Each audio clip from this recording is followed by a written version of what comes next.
그러므로 함께 하늘의 부르심을 받은 거룩한 형제들아, 우리가 믿는 도리의 사도이시며 대제사장이신 예수를 깊이 생각하라.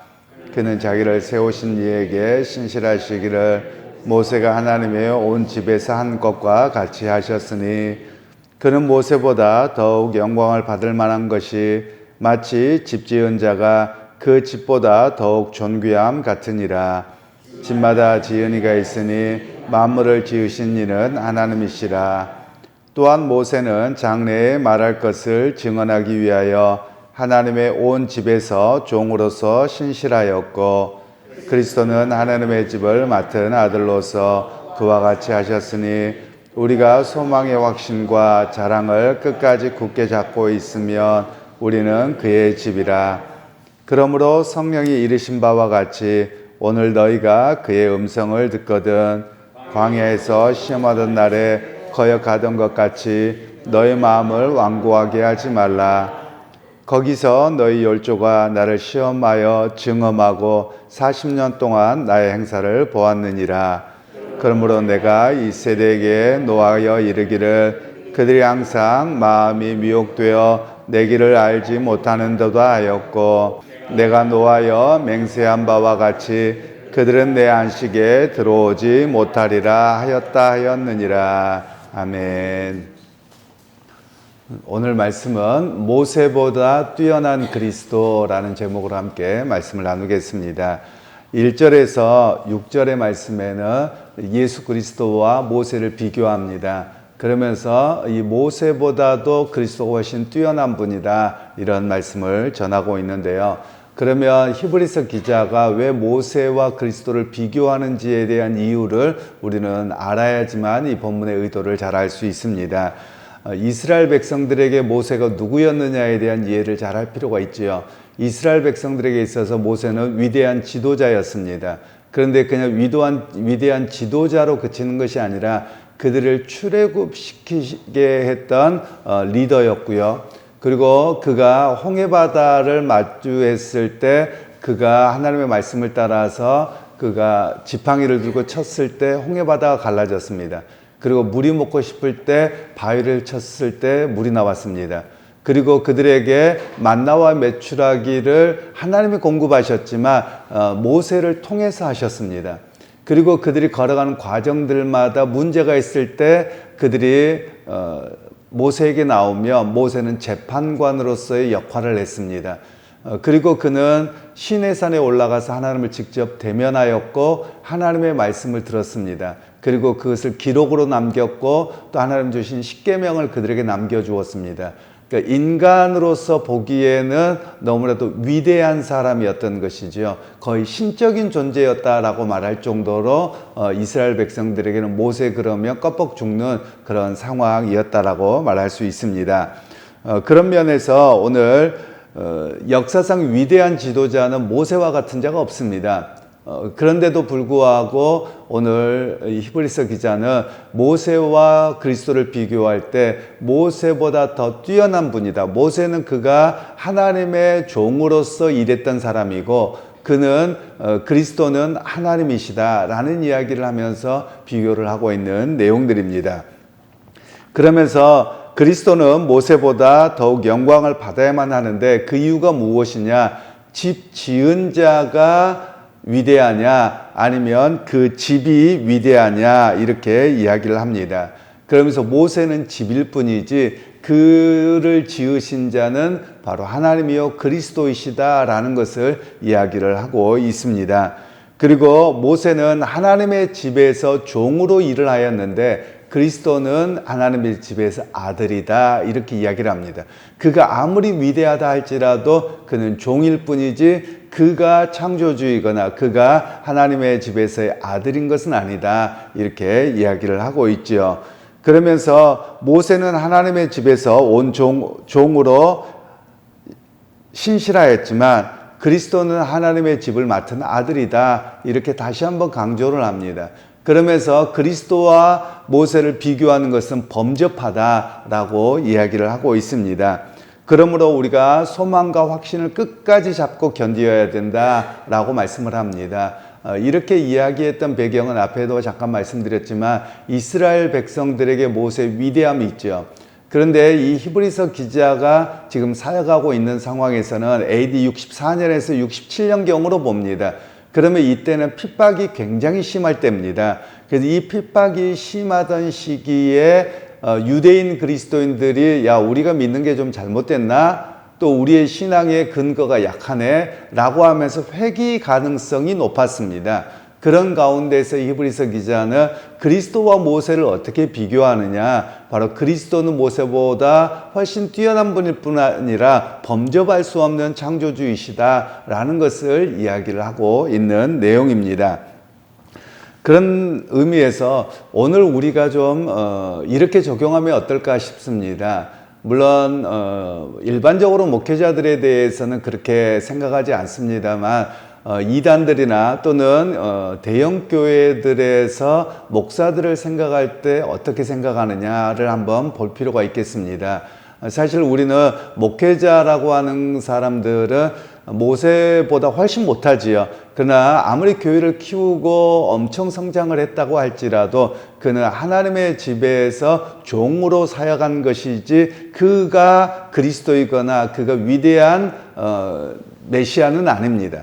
그런데도 불구하고 이단들이나 또는 일부 대형 교회들에서 보면 목회자를 너무 높이는, 오히려 예수 그리스도나 하나님에 대한 이야기보다도 목회자 이야기밖에 없는 그런 상황이 되어 있는 모습도 조금은 보입니다. 바로 그런 문제를 이야기를 우리에게 할 수 있는 것이지요.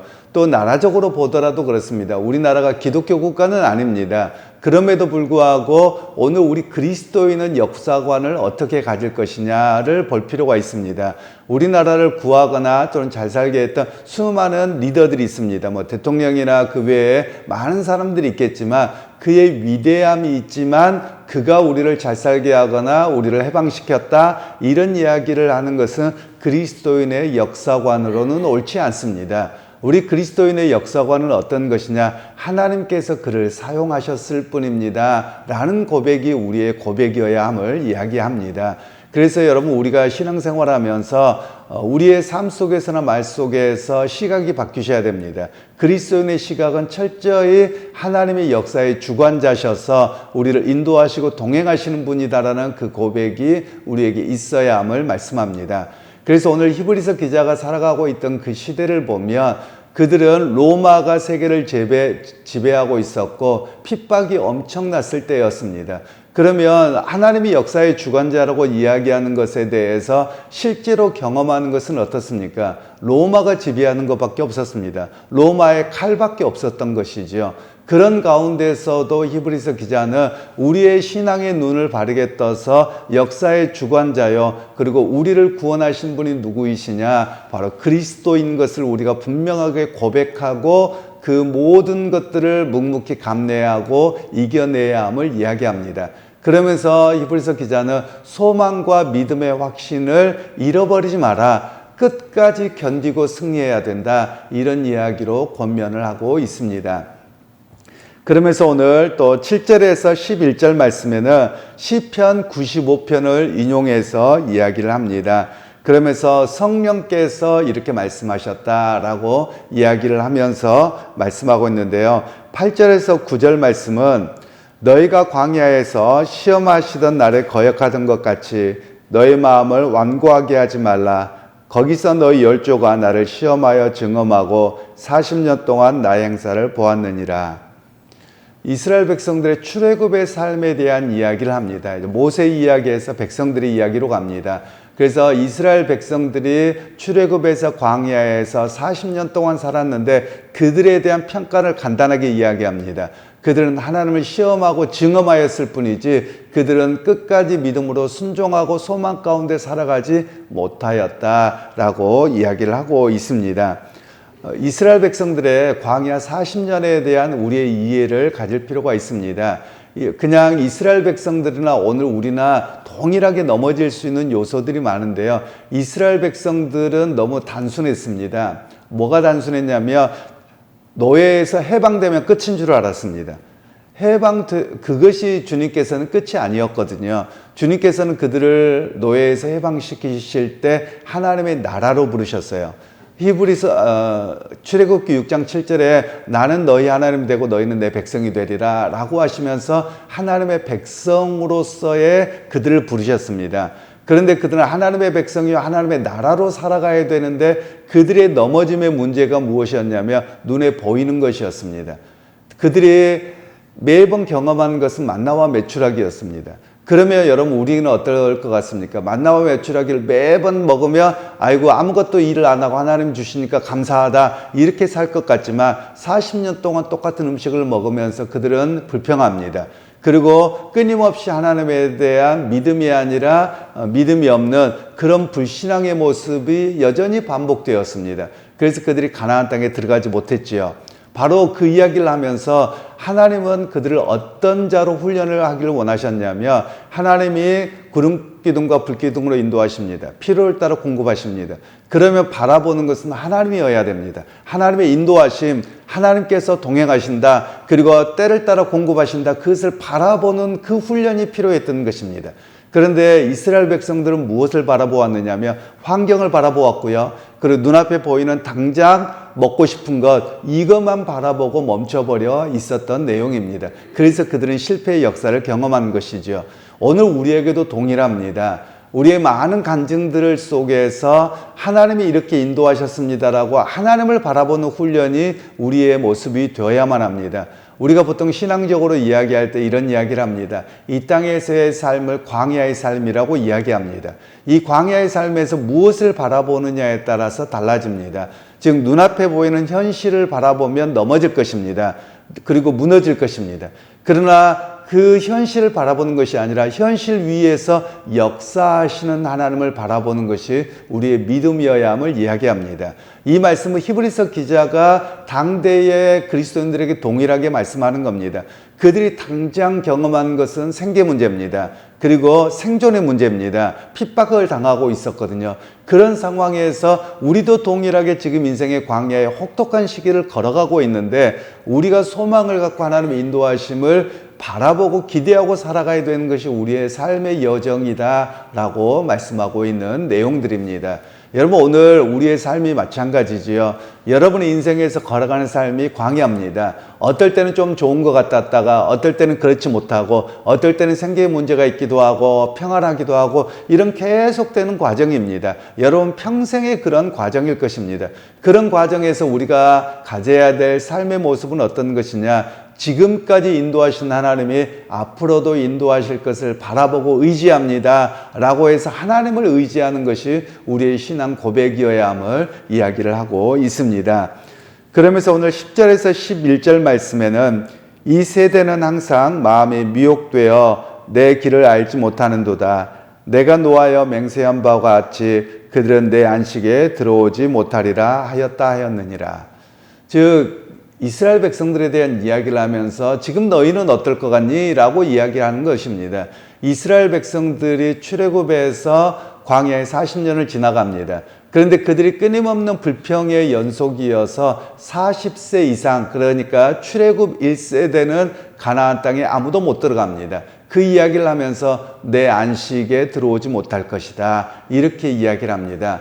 그 예를 너희가 다 알고 있지 않느냐? 지금도 너희에게 마찬가지라는 거예요. 이 땅에서의 삶의 고통과 삶의 연속이 있지만 그러나 하나님을 의지하고 바라보는 온전한 믿음에 서지 아니하며 내 안식 곧 하나님 나라에 들어오지 못할 것이다. 이 말씀을 여기에서 전하고 있습니다. 오늘 우리의 삶에도 마찬가지입니다. 사실 살아가다 보면 자식 걱정, 가정 걱정, 생계 걱정 끊임없이 있기 마련입니다. 그런데 거기에 멈춰버리면 안 됩니다.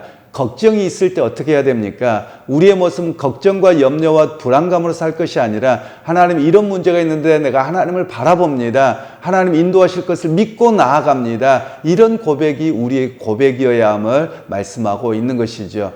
그래서 문제를 바라보면 안 됩니다. 문제를 위에 계시는 하나님을 바라보는 겁니다. 해결해 주실 역사를 바라보는 겁니다. 그것이 바로 우리의 신앙이어야 함을 여기에서는 말씀하고 있습니다. 즉 이스라엘 백성들의 문제가 무엇이었느냐면 결국은 하나님을 거부하는 모습입니다. 왜냐하면 자기가 보고 싶은 것, 듣고 싶은 것만을 보기를 원하거든요. 오늘 우리에게도 마찬가지입니다. 내가 듣고 싶은 것, 내가 보고 싶은 것만 보면 결국은 무너질 것입니다. 그러나 우리가 바라보아야 되는 것은 그 위에 역사하시는 하나님을 바라보는 겁니다. 그러면 내 삶의 인생이 굴곡진다고 할지라도 그것 또한 인도해 가실 하나님을 내가 신뢰합니다. 이런 고백이 우리의 고백이 될 것이라는 말씀이지요.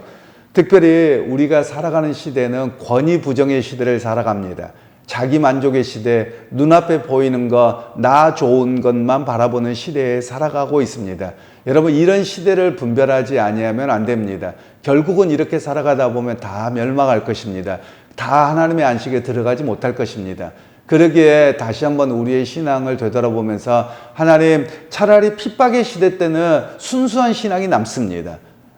많은 사람들이 무너진다고 하더라도 남습니다. 그러나 오늘과 같이 풍족한 시대는 다 해이해지기 쉬운 시대가 되어버렸습니다. 사단의 역사에 다 속아 넘어가기가 쉬운 그런 시대가 되어버렸습니다.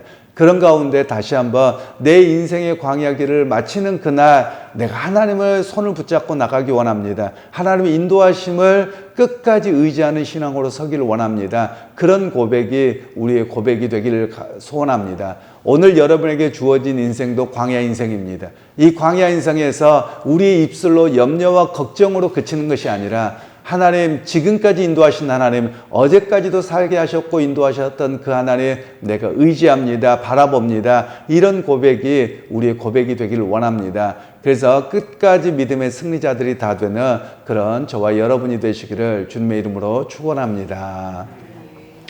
하나님, 오늘 또 그리스도와 모세를 비교하고 또 이스라엘 백성들의 출애굽의 여정의 말씀을 통해서 그들이 주님의 안식에 들어가지 못한 이유가 무엇이었는지를 말씀합니다. 하나님, 오늘 우리에게 주어진 내 인생의 광야의 걸음 가운데 주님, 눈앞에 보이는 광야를 현실을 바라보지 않게 하시고 그 현실 위에서 역사하시는 하나님을 바라보고 의지하고 살아내는 우리 모두가 되게 하옵소서. 예수님의 이름으로 기도하옵나이다. 아멘.